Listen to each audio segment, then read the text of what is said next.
Eu desci para a garagem com a chave na mão e o coração já atrasado. Eu tinha uma reunião decisiva em meia hora. E o meu carro não estava lá. O espaço vazio parecia uma piada cruel. Quando eu subi correndo e perguntei ao meu marido, ele respondeu calmo demais. Eu vendi. Foi aí que eu entendi que a minha casa tinha virado um campo de guerra silencioso. Eu me chamo Helena. Tenho 38 anos e trabalho como diretora financeira em Campinas. No meu dia a dia, eu não grito nem imploro. Eu resolvo. Eu observo cálculo e tomo decisões. Só que naquela manhã, eu senti a minha própria vida escapar do meu controle por um instante. O carro que sumiu era um utilitário esportivo que minha mãe tinha me dado no Natal do ano anterior. Não era ostentação, era autonomia. Era o tipo de presente que diz: você pode ir e voltar sem pedir licença. Naquele Natal, nossa casa estava iluminada e cheirava a comida. Peru assado farofa com frutas secas, panetone artesanal bossa nova baixinha. Marcos, meu marido, circulava com uma taça de vinho, como se fosse o anfitrião perfeito. Minha mãe chegou mais tarde, como sempre. 78 anos, viúva postura, de quem já viu demais para se impressionar com pouco. Ela me abraçou, elogiou a ceia e, antes de sentar, pegou minha mão. Filha, ela disse baixo, eu quero te dar uma coisa. Marcos se aproximou, curioso com aquele sorriso bonito que ele usa quando quer parecer generoso. Minha mãe tirou uma chave do bolso e colocou na minha palma. Eu sei que você gosta de dirigir cedo quando a cidade ainda está acordando devagar, ela falou. Você precisa desses momentos só seus, e ninguém tem o direito de te tirar isso.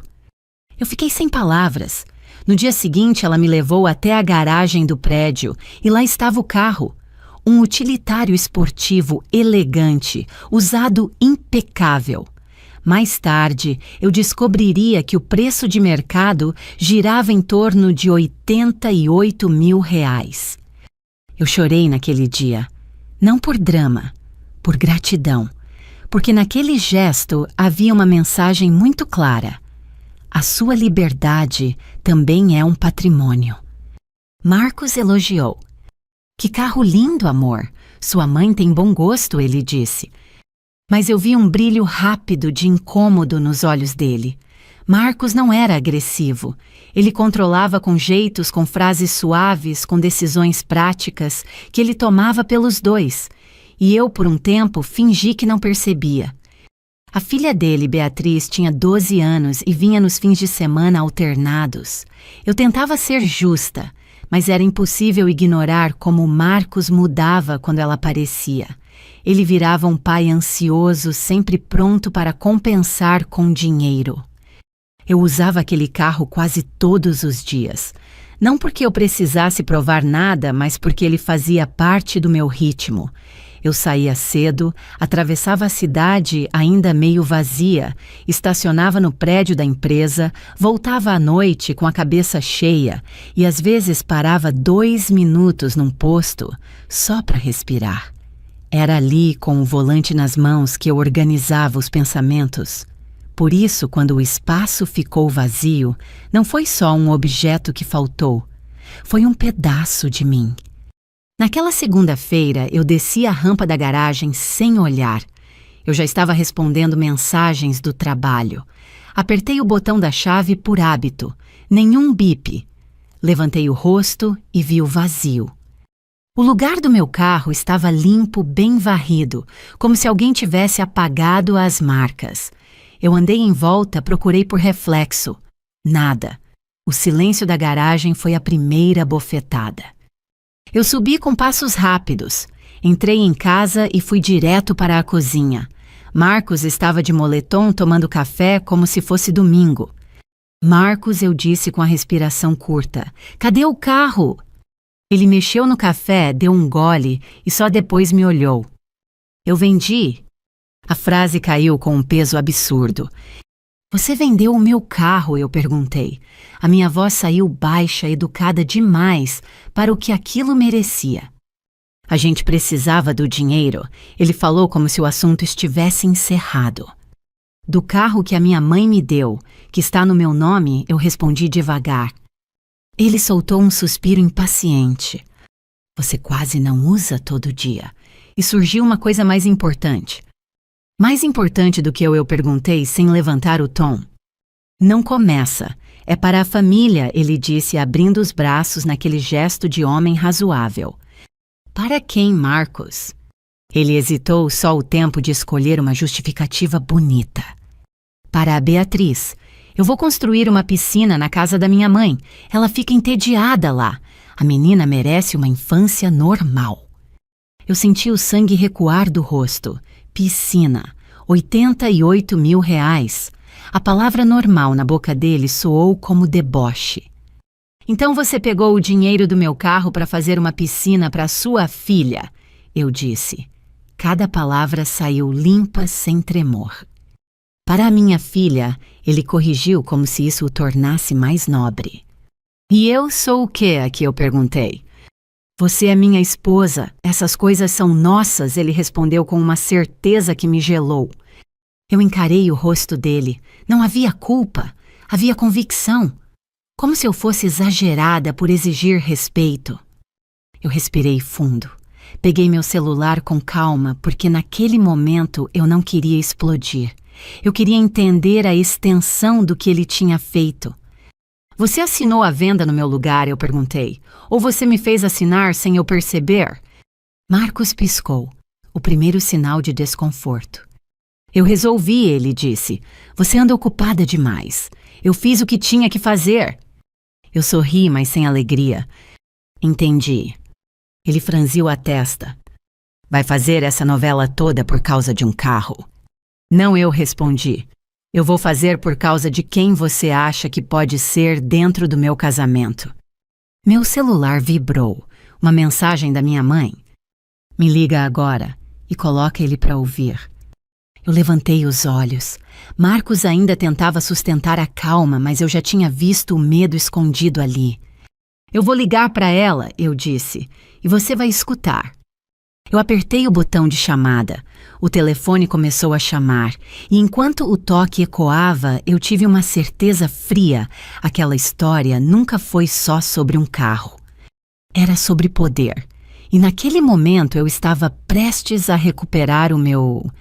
Eu desliguei o telefone antes mesmo de minha mãe atender. Se eu ouvisse a voz dela naquele instante, eu corria o risco de quebrar. E eu não queria dar esse espetáculo para Marcos. Ele ficou na cozinha de moletom com a serenidade de quem acha que tem razão. Helena, vamos conversar como adultos, ele disse. Eu estou conversando como adulta desde o momento em que eu não te arrastei pela gola, respondi sem levantar a voz. Você já decidiu sozinho. Agora eu decido como eu lido com isso. Sem o carro, eu chamei um motorista de aplicativo para ir ao trabalho. A sensação de pedir carona para sair da minha própria casa me deu um gosto metálico na boca. Não era sobre luxo, era sobre alguém ter arrancado a minha autonomia e tratado isso como um detalhe. No caminho, eu encostei a testa no vidro e pensei em tudo o que eu vinha tolerando. Marcos nunca me bateu, nunca gritou. Ele fazia pior. Ele me empurrava para fora das decisões com frases mansas como se fosse carinho. E eu, por um tempo, chamei isso de paz. No escritório, eu funcionei no piloto automático. Reuniões, números, planilhas. Eu conheço a linguagem do controle e ela sempre me salvou. Só que naquele dia, cada cálculo me lembrava uma coisa simples, alguém vendeu o que era meu. No intervalo do almoço, eu abri o aplicativo do banco. Não por ciúme, por método. Eu precisava entender por onde o dinheiro circulou. O depósito estava lá, o valor inteiro, 88 mil reais, na minha conta. Eu congelei por um segundo. Isso dizia muito. Para o comprador, eu era a dona. O processo obrigou o dinheiro a cair onde deveria. Marcos pode ter se achado esperto, mas o sistema não se curvou ao ego dele. Só que a esperteza dele vinha logo embaixo. Uma transferência programada para o dia seguinte, com destino a uma conta que eu reconheci sem esforço, a conta da mãe dele. Ele não tinha apenas vendido o meu carro. Ele estava prestes a desaparecer com o dinheiro antes que eu pudesse respirar direito. Eu liguei para Marcos. Está vendo? Ele atendeu com a voz satisfeita. Eu não escondi nada. Você agendou uma transferência para a sua mãe com o dinheiro do meu carro? Eu disse. Houve um silêncio curto e irritado. É para pagar a piscina. Eu já dei minha palavra, ele respondeu. Você deu sua palavra com o meu patrimônio, eu falei, e senti minha própria calma virar lâmina. Helena, para. Você sabe que dinheiro vai e vem, ele tentou suavizar. Respeito não vai e vem, eu respondi. Ou existe ou acabou. Ele riu sem humor. Você quer que eu diga para a Beatriz que ela não merece uma piscina? Você sabe como ela fica na casa da minha mãe? Eu quero que você pare de usar sua filha como desculpa para invadir a minha vida, eu disse. E eu quero que você cancele essa transferência. Eu não vou cancelar, ele respondeu com a voz mais baixa, mais dura. Você está exagerando. Eu desliguei, não por falta de argumentos, por excesso de clareza. No fim da tarde, eu pedi ao motorista para me levar direto à casa da minha sogra. Eu precisava ver com meus próprios olhos. A verdade, quando é concreta, ajuda a decidir. O portão abriu. O quintal parecia um canteiro de obra. Tubos empilhados, chão marcado, um buraco aberto com cheiro de cimento fresco. A piscina já tinha forma de promessa. Dona Célia apareceu na varanda como se eu fosse visita de Natal. Helena, que surpresa, ela disse com aquele sorriso bem treinado. Eu vim olhar o que vocês estão construindo com o que era meu eu, respondi. Ela nem piscou. É para Beatriz. A menina merece. Ela passa a semana num apartamento pequeno com a mãe. Aqui ela só fica no celular. Beatriz surgiu com o telefone na mão, filmando o quintal. Vai ficar lindo, Helena, ela disse. Meu pai falou que é um presente. Eu mantive o rosto tranquilo. Olhei para Dona Célia, não para a criança. Ele disse que eu concordei, perguntei. Claro. Ele falou que vocês resolvem tudo juntos, ela respondeu. Vocês são um casal moderno. A palavra moderno escorreu como açúcar em cima de veneno. Casal moderno é aquele em que um vende o carro do outro sem pedir, eu perguntei. Dona Célia suspirou como se eu fosse cansativa. Helena, casamento é parceria. Você tem um ótimo emprego. Não falta nada para você. Uma piscina não vai te fazer falta. Foi aí que eu entendi o que ela realmente pensava de mim. Eu não era pessoa, eu era reserva. E quanto custa essa piscina? Eu perguntei. Marcos está cuidando, ela disse orgulhosa. O empreiteiro falou que fica em torno do valor do carro. Fibra de vidro. Rápido, bonito. Beatriz me encarou inquieta. Você está brava comigo? Ela perguntou. Eu me virei para ela devagar. Eu não estou brava com você, eu disse. Eu estou brava com adultos que te ensinam que tudo pode ser comprado com a dignidade de outra pessoa. Beatriz ficou quieta. Pela primeira vez pareceu pequena de verdade. Dona Célia deu um passo firme. Não fale assim com a minha neta. Então não usem sua neta para justificar o que fizeram, eu respondi. Meu telefone vibrou. Marcos. Eu não atendi. Eu caminhei até o portão. Dona Célia veio atrás com a voz mais fria do que o sorriso. Você vai se arrepender de transformar isso em guerra. Eu parei sem virar. Eu me arrependeria mais de fingir que isso é normal. Dentro do carro, eu abri o contato da minha mãe e liguei. Dessa vez eu deixei a ligação completar.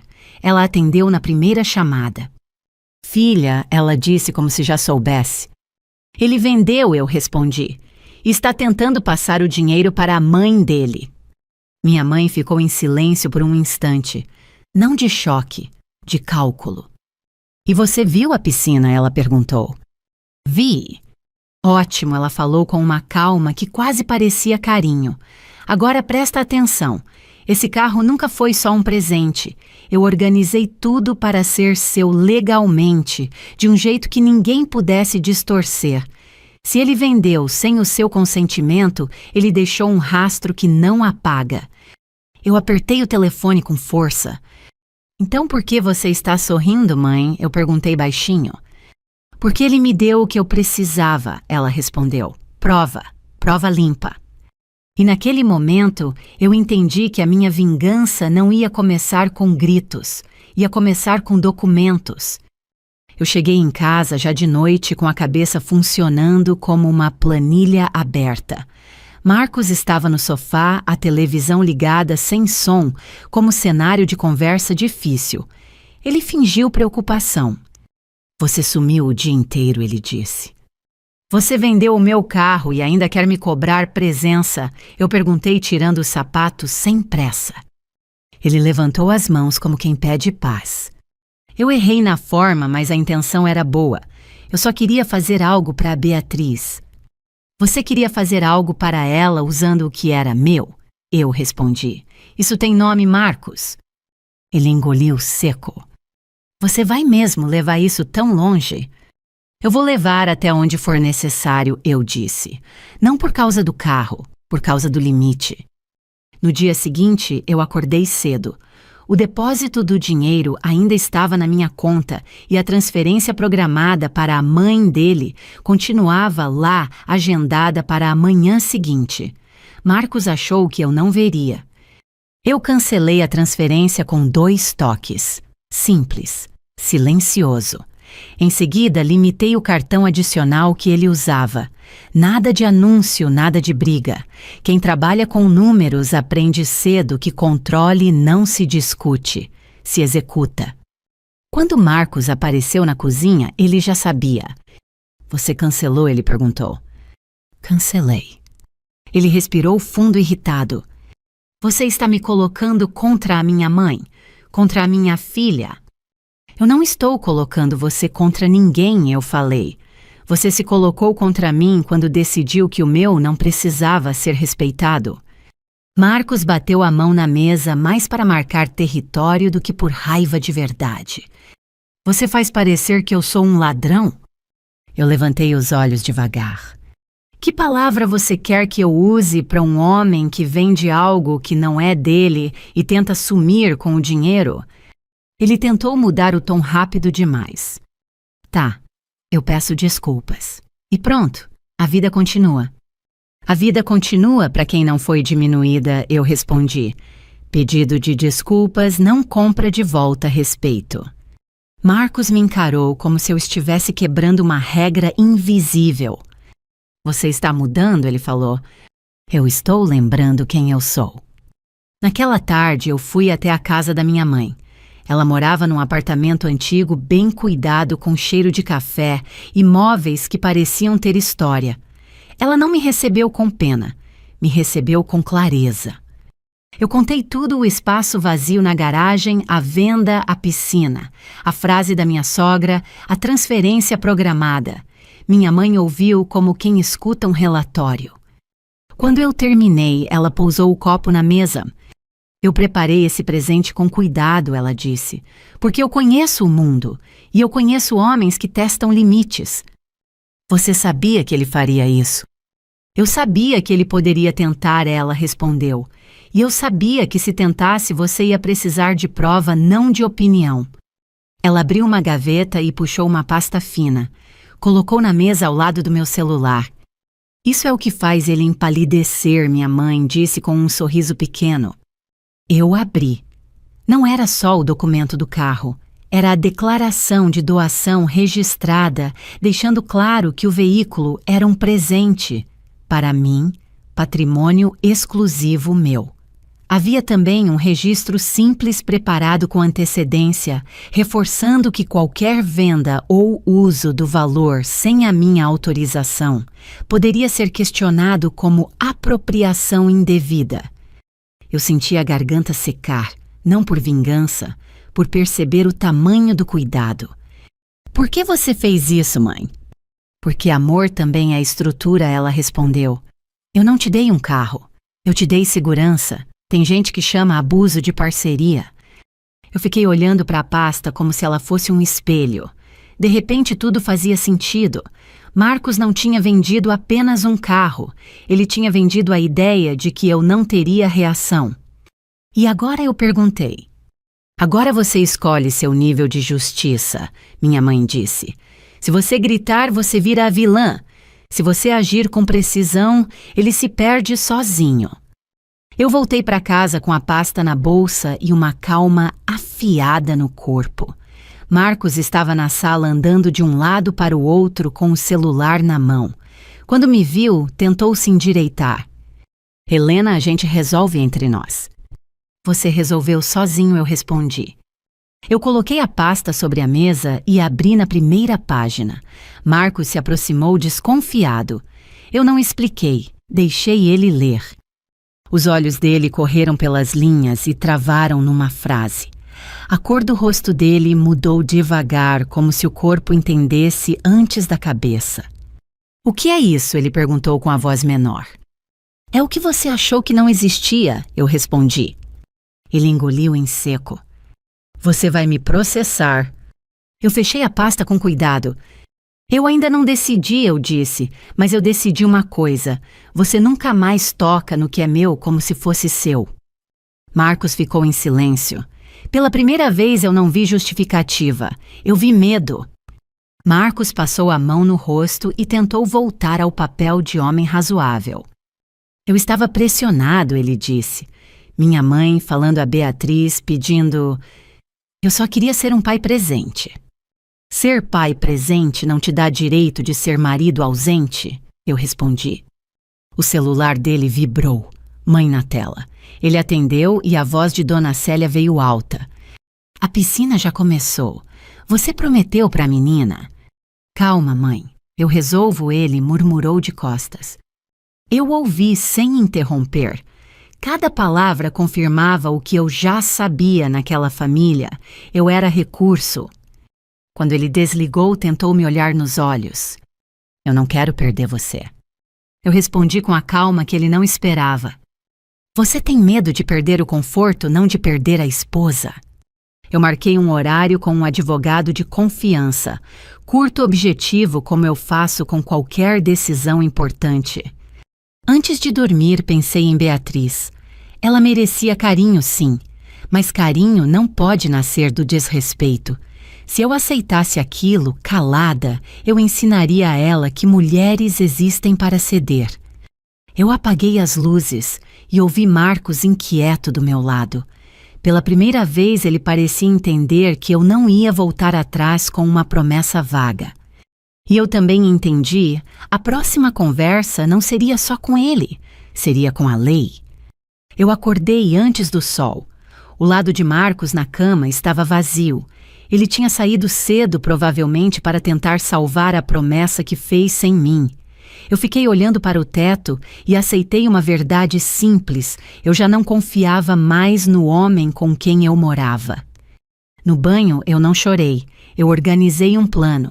Vingança para mim não era barulho, era consequência com elegância. No caminho para o trabalho, eu fui de aplicativo de novo. A sensação era humilhante. Eu assinava orçamentos enormes na empresa e dentro da minha casa alguém tinha decidido que a minha autonomia podia ser vendida. Ao meio da manhã, eu sentei na sala do Dr. Sérgio, meu advogado. Um homem discreto, terno, impecável, olhar de quem conhece a natureza humana mais do que qualquer lei. Ele leu a pasta que minha mãe tinha guardado e fez um gesto curto com a cabeça. Helena, o veículo era um bem doado para você. Está no seu nome. A venda feita sem consentimento livre é uma imprudência grave, ele disse. Eu não quero destruir ninguém, eu respondi. Eu só quero que ele entenda que isso não se repete. Sérgio encostou as mãos na mesa. Então vamos agir do jeito certo, limpo. Você se protege sem virar a vilã da história. Ele preparou uma notificação extrajudicial objetiva, pedindo a devolução integral do valor da venda e registrando que aquele dinheiro era patrimônio exclusivo meu, sem ameaças teatrais, só fatos. E a piscina, eu perguntei. Piscina é responsabilidade dele, Sérgio respondeu. Se ele prometeu usando o seu dinheiro, ele vai ter de cumprir usando o dele. Eu saí do escritório com o papel na bolsa e uma sensação estranha no corpo. Não era vitória, era direção. Depois eu fui ao banco. Pedi revisão de acessos e autorizações. Cancelei o cartão adicional que Marcos usava, mudei senhas, ativei alertas e aumentei a segurança para qualquer transferência. A gerente tentou fazer conversa. Está tudo bem, senhora. Vai ficar, eu disse, com a mesma calma com que eu fecho uma conta no fim do mês. No fim da tarde, Marcos me ligou com aquela voz suave que ele usava quando queria domar um conflito. Amor, vamos jantar fora, só nós dois. Eu tenho compromisso, eu respondi. Com quem? Com a minha paz, eu disse, e ela não está disponível. Quando cheguei em casa, ele estava na cozinha tenso com o celular vibrando. Dona Célia. Eu reconheci o ritmo da insistência. O empreiteiro quer pagamento. Marcos falou como se fosse minha culpa. A Beatriz está esperando. Minha mãe está desesperada. Eu tirei o casaco e coloquei na cadeira. E o que você quer que eu faça, Marcos? Que eu assine mais uma parte da minha vida para você manter uma promessa que você fez sozinho. Ele respirou fundo e tentou mudar o tom. Eu só queria ser um pai presente. Pai presente não usa o dinheiro da esposa para parecer herói, eu respondi com firmeza. Ele ficou parado e a raiva dele veio em ondas curtas. Você fala como se eu fosse um criminoso? Você agiu como alguém que atravessa limites, eu disse, e eu cansei de chamar isso de parceria. Naquela noite, eu enviei a notificação para o e-mail dele e mandei uma cópia impressa para o trabalho. Eu queria que não existisse espaço para desculpas. No dia seguinte, Dona Célia me ligou. Eu atendi uma vez só para escutar. Helena, você está fazendo tempestade por causa de uma criança. Você vai destruir o sonho da Beatriz. Eu respirei e respondi sem agressividade. Eu não estou contra a Beatriz. Eu estou contra adultos que usam uma criança para justificar falta de respeito. Eu desliguei antes que ela pudesse transformar a conversa em espetáculo. Marcos chegou mais cedo do trabalho segurando o papel como se fosse uma ofensa. Você quer me humilhar, ele disse. Eu quero que você entenda, eu respondi. Você vendeu algo que estava no meu nome e tentou transferir o dinheiro para a sua mãe. Ele apertou o maxilar. Eu vou pagar, mas eu preciso de tempo. Então você não deveria ter prometido, eu disse. Por alguns segundos ele pareceu menor. Depois tentou a última carta. Eu te amo, Helena. Eu olhei para ele sem ódio. Se me amasse do jeito certo, você teria perguntado antes de me tirar algo. Naquela semana eu recebi uma mensagem de Beatriz, curta, inocente e dolorida. Meu pai disse que você não quer a piscina. É verdade. Eu fiquei olhando para a tela. Eu podia ignorar, mas eu não queria educar uma menina com silêncio. Eu não sou contra a piscina, eu escrevi. Eu sou contra alguém usar o que é meu sem pedir. Isso se chama respeito. Ela demorou para responder. Eu não sabia. Desculpa. E ali eu confirmei o que eu já suspeitava. Beatriz era só o enfeite da culpa. O problema era Marcos e a família dele. Na sexta-feira à noite, ele entrou em casa com o rosto pesado. O empreiteiro vai parar a obra, ele disse. Minha mãe está dizendo que vai contar para todo mundo que você estragou tudo. Eu dei um passo na direção dele e falei com a tranquilidade de quem decide um futuro. Deixa ela contar. Quem vive de fofoca precisa de plateia. Eu vivo de verdade. O telefone dele tocou. Ele atendeu rápido e a voz de Dona Célia escapou alta demais. Você vai perder essa mulher, Marcos. Ela sempre achou que era melhor do que a gente. Marcos desligou pálido como se tivesse ouvido a frase que nunca quis admitir. Eu sorri sem alegria. Agora você ouviu, eu disse. Não é sobre piscina. Nunca foi. Naquela noite, deitada na cama, eu tomei a decisão final. Eu não precisava só recuperar dinheiro. Eu precisava deixar registrado para sempre que o meu limite não era negociável. E eu sabia exatamente qual documento eu iria assinar a seguir. No meio disso tudo, eu mantive o valor da venda parado na minha conta sem tocar.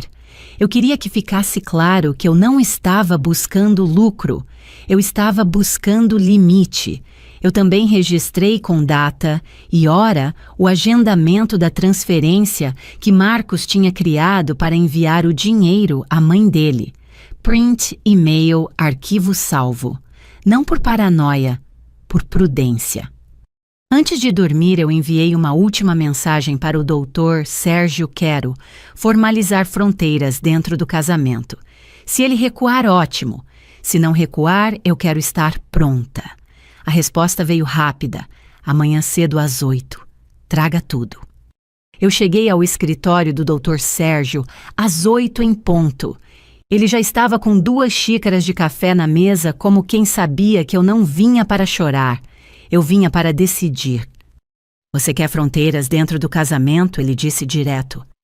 Quero eu, respondi. Não quero guerra.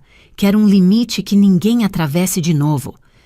Ele me mostrou um documento simples e firme, um acordo de organização patrimonial e de responsabilidades. Não era romantismo, era regra. Você assina isso e entrega para ele. Se ele se recusar, a recusa fala por si, Sérgio explicou. Eu assinei. A caneta deslizou sem tremor. Eu pensei em todas as vezes em que engoli desconforto para manter paz. A paz, eu aprendi, não pode custar a minha dignidade. Quando cheguei em casa naquela noite, Marcos estava na sala. Sem televisão, sem celular, sem pose. Ele parecia cansado de verdade. Helena, ele começou com uma voz menor. Eu errei. Eu tirei a bolsa do ombro e coloquei o documento na mesa. Não disse nada, só empurrei na direção dele. Lê, eu falei. Marcos leu em pé como se sentar fosse admitir fraqueza. Eu observei o rosto dele mudar linha por linha. Quando terminou, ele levantou os olhos. Você quer separar tudo? Ele perguntou. Eu quero separar o que é meu do que você acha que pode tomar, eu respondi. Eu quero separar parceria de abuso. Ele engoliu seco. Minha mãe vai dizer que você está preparando o divórcio. E você vai dizer o que eu perguntei. Marcos passou a mão pelo cabelo nervoso. Eu vou dizer que fui eu quem causou isso, ele falou baixo. Na manhã seguinte, ele cancelou o empreiteiro. Não para punir a filha, para parar a sangria. Ele foi até a casa da mãe com Beatriz e voltou com os olhos vermelhos como alguém que finalmente entendeu que ser pai não é prometer com o bolso dos outros. Minha mãe me chamou de fraco, ele disse sentado na beira da cama. Ela disse que eu devia ter te colocado no seu lugar. E você respondeu o que eu perguntei? Eu respondi que eu coloquei você no lugar errado por tempo demais, ele falou, e que eu não vou fazer isso de novo. No fim de semana, Beatriz veio. Ela entrou em casa com uma hesitação no olhar. Marcos não a preparou com vitimismo.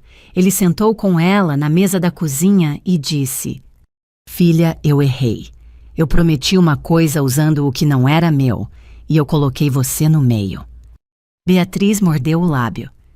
Mas eu não fiz nada, ela falou quase chorando. Você não fez, eu disse, e você não precisa carregar culpa de adulto. Ela me olhou surpresa. Então você não me odeia? Eu neguei. Eu odeio injustiça, eu respondi. E eu não quero que você cresça achando que amor é tirar de alguém para agradar outra pessoa. Beatriz ficou quieta por um instante. Depois baixou o celular como se estivesse realmente escutando. Na segunda-feira, Marcos fez uma coisa que eu não esperava. Ele me mostrou as contas. Tudo. Ele falou como um homem adulto. Eu vou devolver o dinheiro do carro, ele disse. Inteiro. Eu vou cortar minhas despesas, vender uma moto antiga e usar meu bônus, sem encostar no que você ganha. Eu olhei para ele. Não é uma oferta, eu disse. É o mínimo. Eu sei, ele respondeu. E eu não quero que você aceite isso por pena. Eu quero que você aceite porque é justo.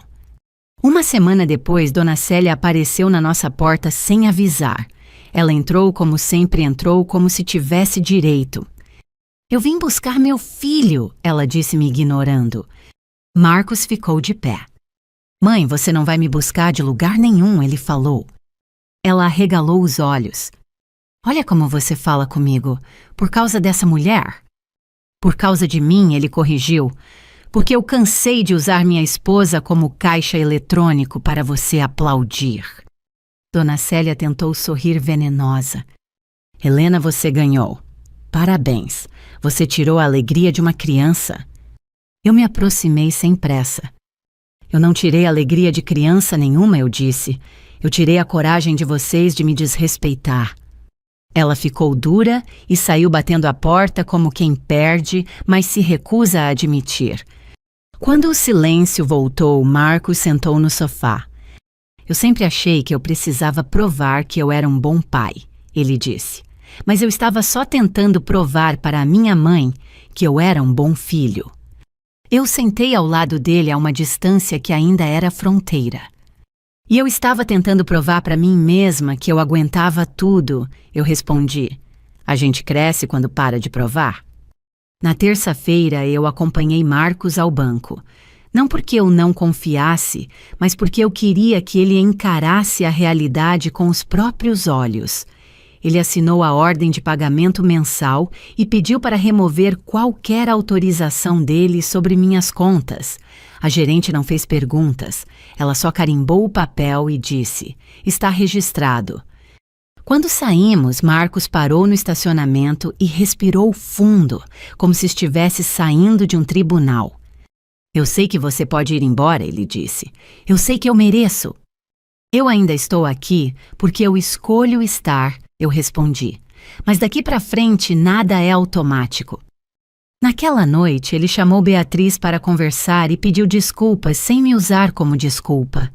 Eu ouvi de longe quando ele disse: eu vou cumprir o que eu prometi, mas com o meu esforço, não com o dela. A menina assentiu confusa, mas respeitosa. Era pouco, mas era um começo. No mês seguinte, o primeiro depósito de devolução caiu na minha conta. Não foi o valor que me emocionou, foi o gesto. Ele não pediu aplauso, ele só fez. No Natal seguinte, eu e minha mãe fizemos a ceia em casa sem exageros, com a mesma farofa, o mesmo panetone e uma música baixa. Minha mãe me olhou como quem vê uma filha inteira. Filha, ela disse tocando minha mão. O melhor presente que eu te dei não foi o carro, foi a força de nunca deixar ninguém te diminuir. Eu olhei pela janela. A cidade respirava devagar e eu entendi que justiça não precisa de sangue, ela precisa de clareza. Eu não destruí Marcos, eu só devolvi cada coisa ao seu lugar. E quando a vida voltou a andar, eu voltei a dirigir cedo, com o vento entrando pela janela e a sensação de que eu não era mais uma mulher tentando ser amada. Eu era uma mulher exigindo ser respeitada. Se essa história te fez lembrar de um momento em que alguém ultrapassou seus limites, me conta nos comentários como você reagiu ou como gostaria de ter reagido. Às vezes, a verdadeira vingança é só isso, parar de se diminuir para caber no conforto dos outros. E para você que está em Portugal ou em algum país da União Europeia, me diz também de que cidade você está ouvindo. Eu adoro saber até onde essas histórias chegam. Obrigada por ouvir até aqui. Se você gosta de histórias intensas reais e com justiça no fim, curta o vídeo e se inscreva no canal para não perder a próxima.